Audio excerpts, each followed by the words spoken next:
เสาร์นะโบราณสบายดีตอนเสาร์วันยังเนาะมื้อนี้วันยังเนาะโบราณมามื้อนี้วันพุธเนาะวันพุธวันที่หยังวันพุธวันที่5เนาะเดือนพฤษภาเนาะ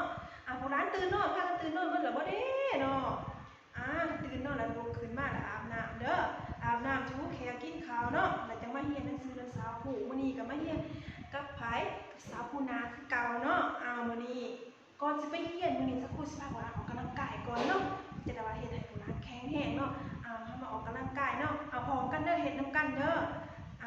ออกกำลังกายเนาะเล่นเล่นเล่นหัวเข่าเล่นออกกำลังกายยกขาซ้ายย้ายขาขวานิ่งตีนตัวให้เรือมันออกเฮาฮักกายเพื่อเฮ็ดให้ร่างกายแข็งแรงเบิ่งผู้ใดก็แก้มแดงแดงเศร้าแลพวกหลานฮักกายแข็งแร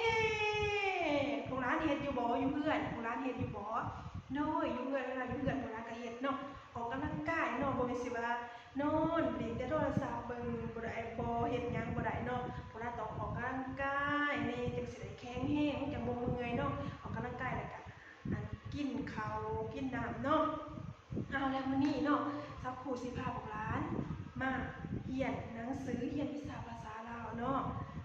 แล้วก่อนสิไปเรียนสักครู่สิพาพวกหลานมาอ่านสระก่อนอ่านสระอะฮอดสระเอเนาะมาอ่านกันเลยเนาะเนาะสระอะเนาะอีเมนสระอะเนาะต้นนั้นพวกหลานเสือมันเสียเด้อพวกหลานสระอะเห็นบ่พวกหลานเห็นบ่สระอีสระอีสระอึสระอืสระอุสระอูสระโอสระโอสระเอสระเอโบราณจื้อบ่โบราณจื้อหรือบ่เฮามาอ่านใหม่อ่านขึ้นอีกเนาะเทื่อนึงเพื่อว่าให้โบราณจื้อเด้อโบราณเบิ่งตั้งใจเบิ่งดีๆอ่านพร้อมกันสระสระอาสระอาสระอีสระอีสระอึ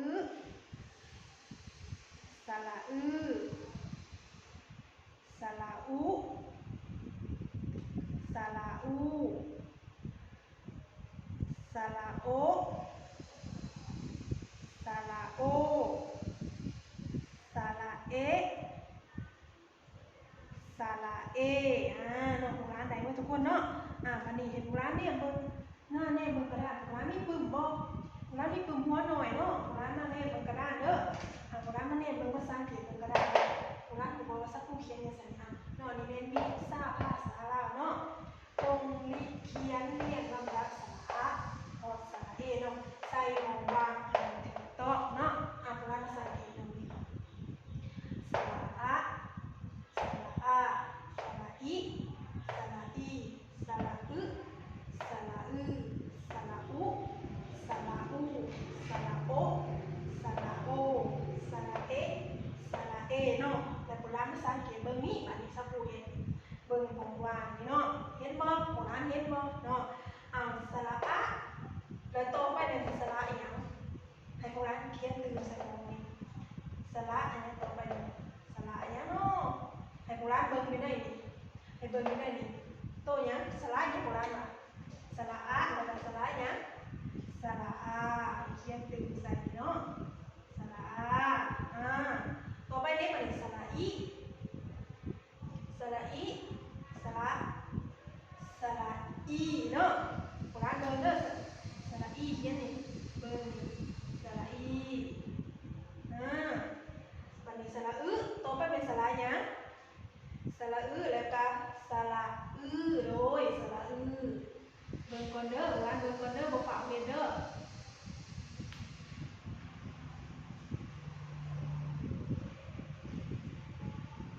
สระอือบัดนี้สระอุต่อไปตัวหยังสระหยังสระอูแม่นแล้วสระอูสระโอสระโอสระเอสระเอแล้วก็สระ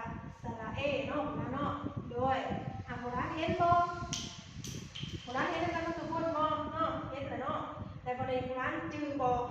โบราณเฮ็ดได้บ่บัดนี้สักครู่สิเป็นบอกให้โบราณเฮ็ดเองเด้อสักครู่สิเป็นบอกในของว่าก็สักครู่เห็นโบราณ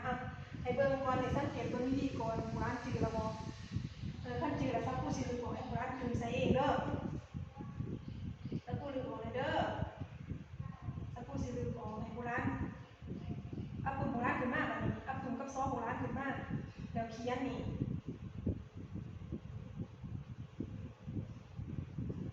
โบราณปึ้มขึ้นมาแล้วบ่โบราณนี่ปึ้มหัวหน่อยเนาะเขียนแล้วโบราณเขียนที่สักครู่เขียนนี่เด้อ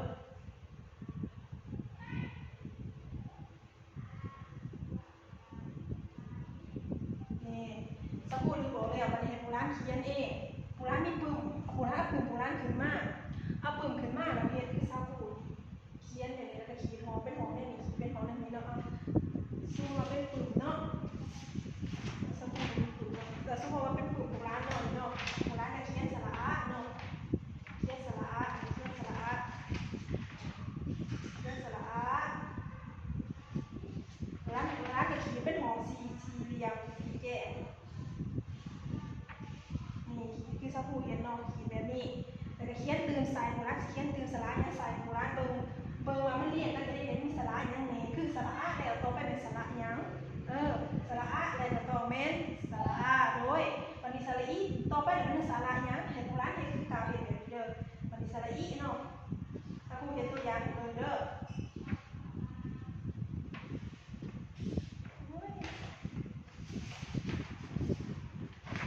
ก่อนสระอะเนาะ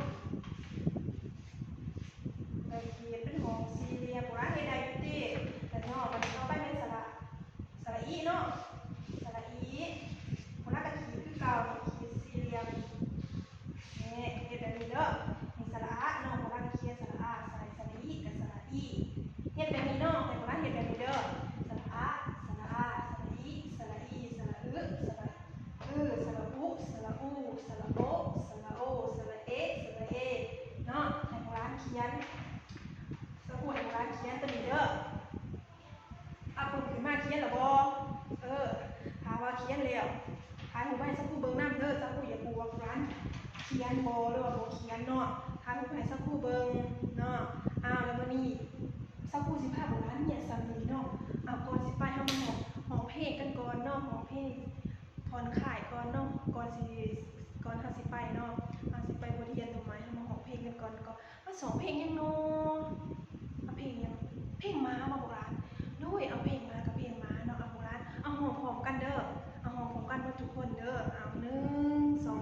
3ม้าน้อยล้านเอิญมันมาหาม้าน้อยล้านเอิญมันมาหากี้หามันสั่นกะดิเฮ็ดตาลุกพออกพอใจล้านให้มันเผาว่าคันใดล้านให้มันเผาว่าคันใดมันเห็นผู้ใดมันก็เห่าห้องมันเห็นผู้ใดมันก็เห่าห้องเก่งหลายเนาะอย่าลืมเด้อร้านอย่าลืมเด้อนี่สักหัว